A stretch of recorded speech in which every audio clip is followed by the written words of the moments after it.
and we're here with Good Googly Goo. Googly Goo Barbecue, baby. So tell us about Good Googly Goo.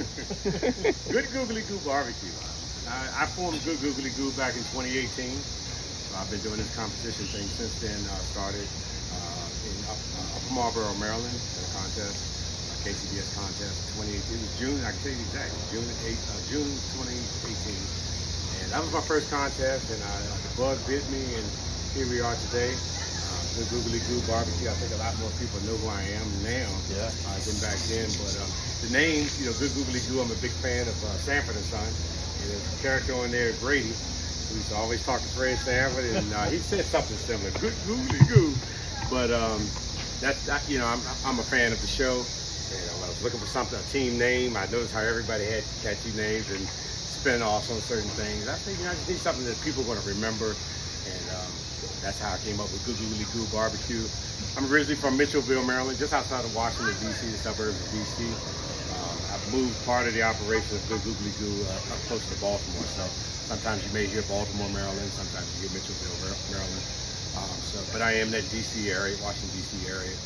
And I've just been putting miles and miles on my truck that's, carrying everything to try to get in these competitions. I consider myself to be competitive in nature, starting with football in high school, and just, you get a little older and you just can't do some of the things physically that you used to do, athletic, wise, but this gives me, the opportunity to try to keep those competitive juices going, for lack of a better word. Well, you've left out the most important part, your name. Oh, I'm so sorry. My name is Norris Sydnor. I'm the third, my father's junior, and my son is the fourth, but Norris Sydnor, and like I said, from Maryland, and I just, Good Googly Goo Barbecue, I've always had a passion for barbecue, outdoor, live fire cooking, grilling, starting with grilling. We used to have a pool in the backyard, and we used to have pool parties and things, cooking, grilling.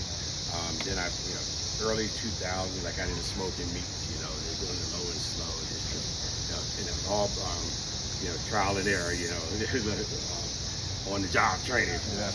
But like I said, 2018, I had some free time to get a little older. The kids, older now and doing things. I didn't have to take nobody to practice after school and all that stuff. They're adults and they're both college graduates. So I just had some extra time where I just wanted to, keep that thing going, that competitive thing going. And when I started seeing about something, didn't know it was anything about competition barbecue till around that time, and just dove in, both arms and both legs. And how did you learn, Norris? I actually learned, believe it or not, I was going through a period where I was sitting home on Saturdays, just doing some things, and it's a common story. You hear people talk about BBQ Pitmaster, the TV show.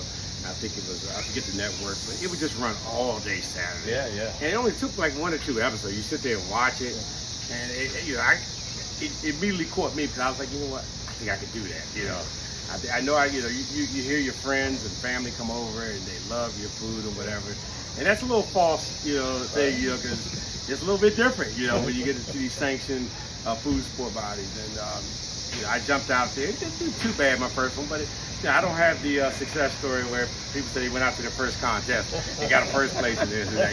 But I was in the middle of the pack, and it was fun. And I only did 2 meats that contest, ribs and chicken, and the bug just bit me. It's something about you're trying to get that meat turned in on time and put something in that you think the judges are going to like. And they thought it was okay that day, but it gave me it lit the fire for me to try to figure this thing out. Because I left there, I was like, wow, how are these guys doing this? And you studied up. Fortunately, I came at a point in time when we started having the internet, YouTube videos, and I always hear the stories of the OGs, the originals, who talk about how back in the day nobody shared this, how they did this or that, and you had to figure it out on your own. Yeah. So I was familiar with some of the barbecue forums, and you see a few things about competition here and there, and I would read those. But then by the time I really jumped in, YouTube videos, and you guys know the names, but it was a lot of guys who just embraced that platform and were pumping out videos. And I took that and Malcolm Reed always say, take a recipe and make it your own. Yeah. So I basically had to find myself and figure out what was going to work for me. Yeah. I started out as a solo cook team for the first few years, and my goal was to get a grand championship. Yeah. And when I finally got that one, I knew I was in there. I was finally doing something right. Yeah. It kind of validates Yeah. What you've been doing, Yeah. and and it makes it worth it because I was driving. I actually was. Even during COVID, there were a few contests, and I was having to go wherever because I just had that burning desire to get out there to want to win. Oh, I had just taken some classes and what have you. That's so, great. I was out there by myself, just hitting those highways and had to drive home 10 hours after a concert and packed everything up. So it was rough. But well, Norris, here we are. It's May 2024. We're in Lebanon, Tennessee. We're at the World Invitational and the World Open. Now, understand you're cooking the Open tomorrow, right? Yes, but in order to cook the World Invitational, you have to have won in last year's competition either a grand or reserve grand. How many grands? How many reserve grands? I heard your name called a lot at awards. So I can remember a lot of contests your name was called. So I have 3 grand championships coming into this year. We won the Primo Barbecue Bash. Yeah, I was there. That's right. And we also got. We went to Canada. Oh, wow. We did a contest in Canada. Oh, wow. And we got grand championship up there. And we got a RGC, Reserve Grand Championship at Murfreesboro. Yeah. Which was, that was on my bucket list. I wanted one of those That's my favorite trophies. Contest the whole year. Oh, man. Yeah. I just did. And then we just got a third, another GC in Connecticut about a month ago. Awesome. Yeah. Awesome. So we've got 3 in this year, this fiscal calendar year. Yeah. So we've got 3 and a couple of reserves. We got we got a reserve in Connecticut, same place. We went in Connecticut, Bristol, Connecticut, right outside where ESPN is located. So we've got a few GCs and RGCs. I got married 2 years ago in 2022. Oh, so I was talking about So I was talking about how I started off as a solo cook team.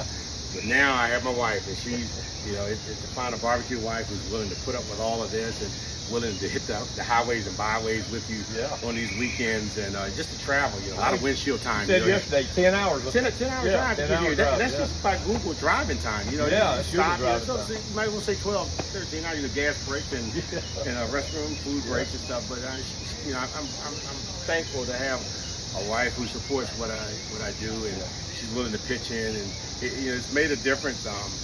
She was there when I got my first grand championship, and she had just started. So I tell her that she was part of the difference that helped me get there, and I tell her every weekend that I need you there. So I'm thankful for her, but not only her but my family.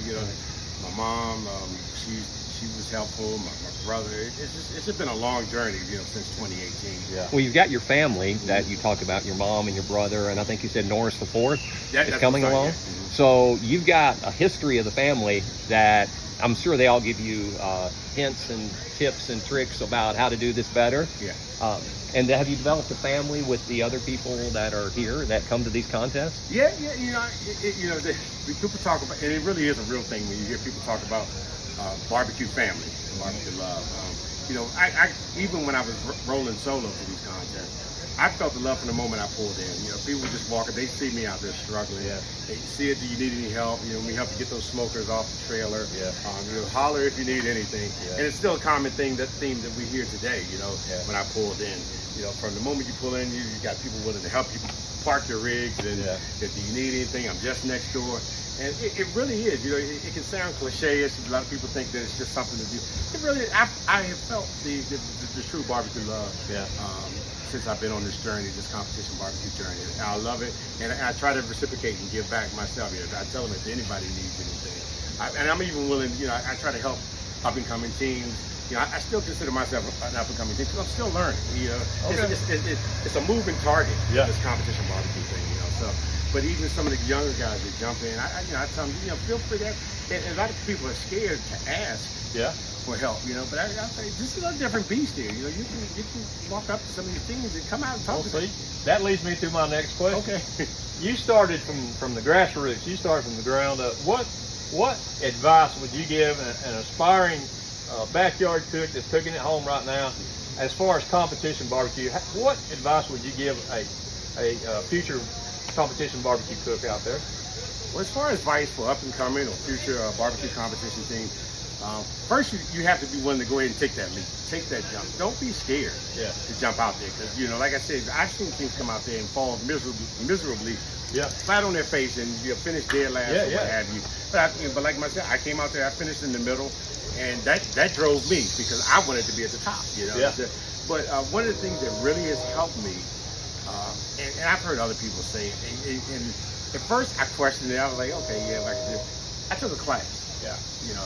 Some of these classes really do give you. I mean, it jumps you up. Now, whose class? You care to share? Sure. So the first class I took was from a Mid-Atlantic team that a lot of people know.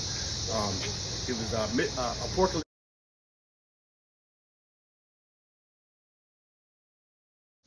Yeah, so it was a Mid-Atlantic team run by Michael Fay, may he rest in peace. And I got to know him, but Apocalypse Now was the team. That was the first class I took. And he had some history in competition barbecue. I know he helped Myron Mixon and some other teams, but he had his own team, Apocalypse Now, and he's had some success. He had been to the Jack and the Royal and the whole shebang. And when I took that class, it was like an eye-opener, because you think you might know certain things or you may have figured certain things out.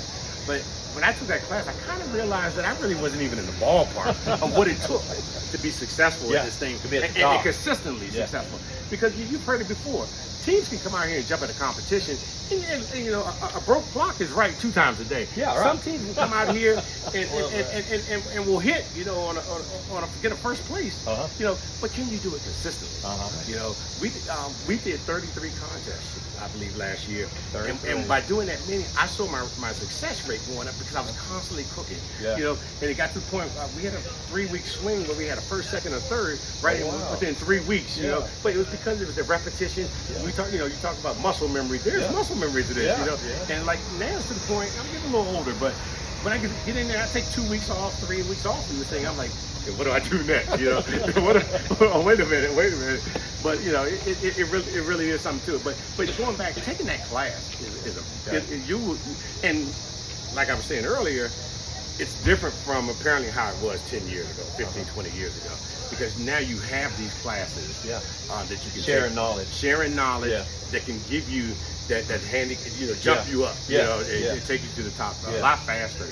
The learning curve is different from what it is. But that's one of the biggest things. Don't be afraid. Jump in there.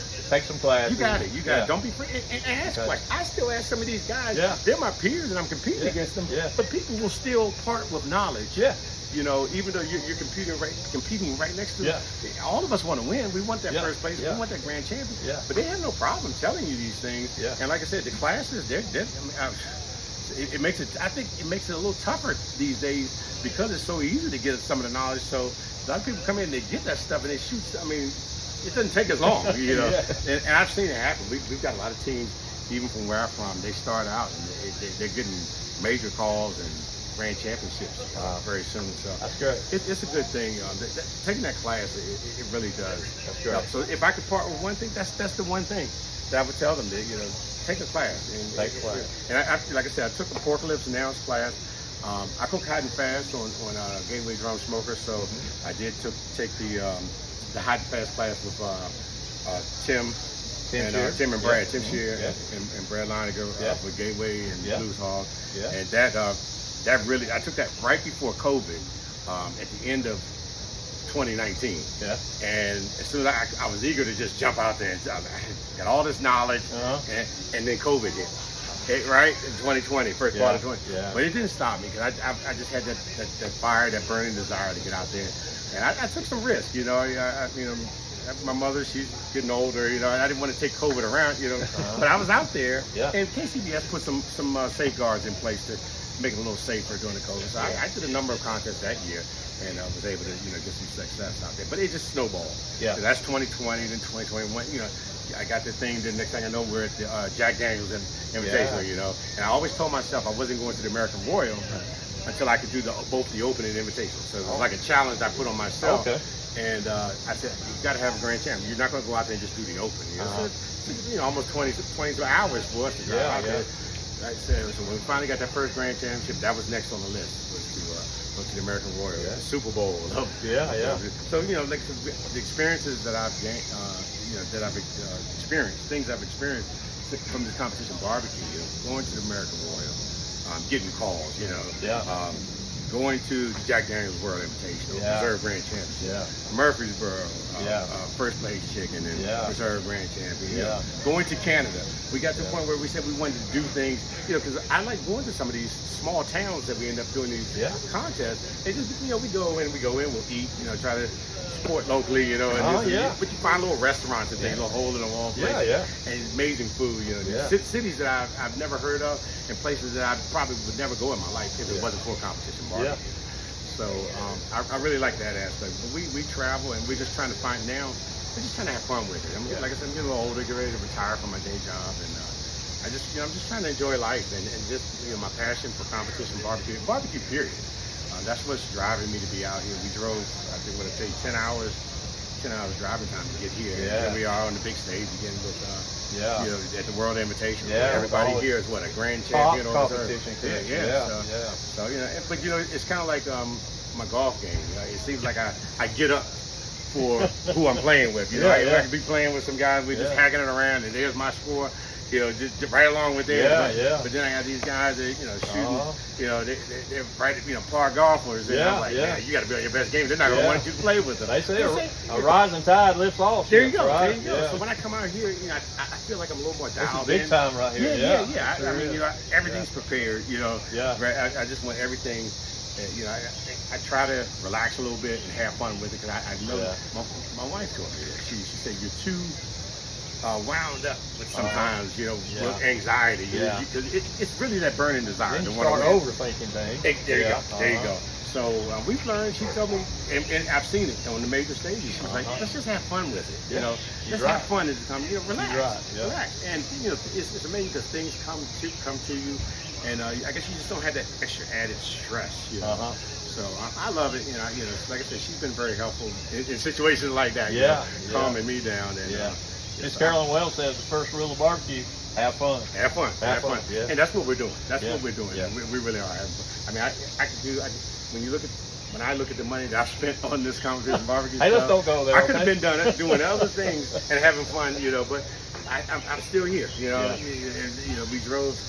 And this year, coming into this year, we said we were going to cut down on the number of contests we do. How that worked out? And it's like, what? Maybe we should go here. Maybe we should go there. That's what I thought. But we're still picking and choosing. It's not like They always say you don't set out to be in a team of the year type thing. Last year we were the chicken team of the year. KCBS chicken team of the year. And it didn't start out that way. But you find yourself midsummer, and you're up in the top, whatever, and what are you gonna do? You just gonna let everybody think, so you go for it. And next thing you know, we're going here and there, 33 contests this year. But if we can get it under, I think we've got 10 already. So what is this May? Maybe under 20. But it sounds good to my wife here. Don't y'all tell her that. She's not listening, right? She's not listening. No, but 20 is a good number this year, because we still have it. We're going to take the month of August off, and like I said, I'm getting ready to retire, and I'm doing more catering and vending and things. We'll be at the KCBS will be at the giant barbecue battle on Pennsylvania Avenue. So we'll be there. We've competed there the last 2 years. This year we will be competing and a vendor there on Restaurant Row. Oh, that's great. So I'm just doing more things like that, trying to just ease on into retirement. So do you want to plug your catering business? Sure. Good Googly Goo barbecue. We do it all. We do corporate events. We've got a couple things we do with Amazon, feeding employees, doctors' offices. They call us up. They just want good barbecue. And if you want good barbecue, call it. You call good Googly Goo. It's in the name. It's in the name, right? In the name. It's good. Yeah. Right. So, but yeah, that's the best way to reach you. Best way to reach. They can find me on social media, of course, at Good Googly Goo Barbecue. And we got a phone number, 240-244-7933. If you can't remember that, my nickname is Sid, so it's 240-244-SYD3. I'm the third, But yeah, no, that's my thing, and just trying to spread that barbecue love, as Harry said. It's barbecue love. It's a real thing. I love when people experience my food, And I try to make it good, you know, so that people walk away with a good experience. Yeah. And to me, there's nothing like hearing somebody tell you that's the best I've ever tasted. Then when go. you get compliments like that, you know, it lets you know and you know, you got to have a passion for it. Anybody can just go look up a recipe or do it. I mean, so the internet these days has everything on everything. But you know, there's levels to this. That's I'll right. put it that way. Right. There are levels. But what I've always been told is that the internet can't put the love in it. Would you agree with that? I totally agree with it. Because like I said, you have to have a passion for what you're doing. That's with anything, really, right? Yeah. And you know, people would say I have a passion. Even when I post on social media, people know me from high school or whatever. They congratulate me because they just love it, and they say if we see you're having a good time. They don't see the back part where we're struggling to get back home. 10 hours on the road. Right, exactly. But I really am enjoying this, you know. And people, I meet people that I probably would have never met in life, right, you know. Right. And we're friends now. Like I talk about the barbecue family. We help each other. And so when you go to these contests, you see a lot of the same faces, you know, depending on where you go, and we love it. We look forward to it. We break bread with each other, and, you know, bend elbows and have drink, you know, and it's just fun. Yeah. You know, it might not be for everybody. Some people say when they look at what we do, Right. it might not be for everybody, but I enjoy it, and that's what drives me. And we keep saying, oh, next year we'll do 5 contests, we'll do 10 years. Well, let's see how that goes, right? Let's see how that goes. Well, sir, we really appreciate your time. Great We know interview, you're busy. Norris. Great interview. Thank y'all very much. Yeah. I appreciate it. Thank you, All right. Great job. Thank you.